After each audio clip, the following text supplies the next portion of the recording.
പ്രധാനമന്ത്രി നരേന്ദ്രമോദിയുടെ അധ്യക്ഷതയിൽ 2047 വികസിത ഭാരതം എന്ന തീമിൽ നിതി ആയോഗ് യോഗം ഡൽഹിയിൽ.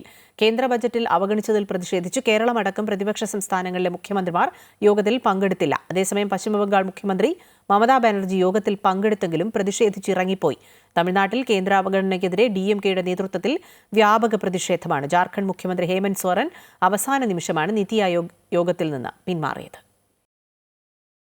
കേന്ദ്ര ബജറ്റിൽ അവഗണിച്ചെന്നാരോപിച്ച് കടുത്ത പ്രതിഷേധത്തിലാണ് പ്രതിപക്ഷ പാർട്ടികൾ ഭരിക്കുന്ന സംസ്ഥാനങ്ങൾ.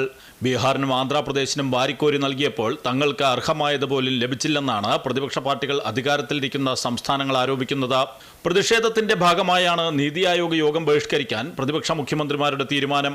ഇന്ത്യ സഖ്യ നേതൃയോഗത്തിന്റെ തീരുമാനം അനുസരിച്ചാണ് ഇത്തരമൊരു നീക്കം. കേരള മുഖ്യമന്ത്രി പിണറായി വിജയൻ, തമിഴ്നാട് മുഖ്യമന്ത്രി MK സ്റ്റാലിൻ, കോൺഗ്രസ് ഭരിക്കുന്ന കർണാടക, തെലങ്കാന, ഹിമാചൽ പ്രദേശ് സംസ്ഥാനങ്ങളിലെ മുഖ്യമന്ത്രിമാരും യോഗത്തിനെത്തിയില്ല. ബജറ്റിലെ അവഗണനയ്ക്കെതിരെ സംസ്ഥാന വ്യാപക പ്രതിഷേധം തമിഴ്നാട്ടിൽ ഭരണകക്ഷിയായ DMK നടത്തുന്നുണ്ട്. അതേസമയം പശ്ചിമബംഗാൾ മുഖ്യമന്ത്രി മമതാ ബാനർജി യോഗത്തിൽ പങ്കെടുത്തെങ്കിലും അവഗണിച്ചെന്നാരോപിച്ച് ഇറങ്ങിപ്പോയി. I am only attending. You should be happy for that.